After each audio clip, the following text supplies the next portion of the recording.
Well, we just finished a couple hours at Crater Lake. The kids are inside right now getting their passport stamps. Um, and I just thought I'd share with you all what we did and what you might consider doing. So even though it's the beginning of June, there's still a ton of snow here.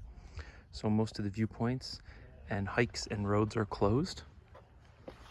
But even if those things were open, I would sort of say that Crater Lake is a little bit like the Grand Canyon. If you're going to drive here and stand at the rim and look at it, you can only do that for about 10 to 15 minutes before you start to get a little bit bored with the views, because even though they are spectacular and worth seeing, you can only stare at something for so long before you need something fresh.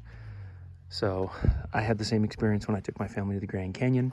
I have hiked down into the Grand Canyon and slept a few nights, and that's a totally different experience, but that's because as you walk, the views are constantly changing and you go in and out of canyons and gullies and things like that. But if you just stand at the rim, like here, kids won't last more than about 5 minutes before the color and the size and the story of the volcano begin to bore them.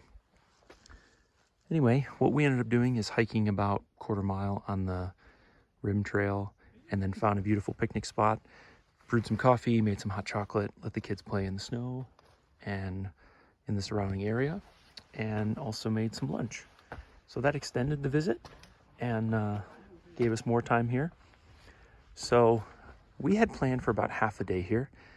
We ended up doing a little bit less than half a day since so many things were closed. We were going to drive around the edge, but yeah, we're at the visitor center now, just finishing up our trip here, and then we're going to Olympic. So if you're thinking about coming here, I wouldn't plan too much time unless you're really going to do something like a boat tour or a hike, because especially with kids, they just won't last that long probably. Hope that helps somebody.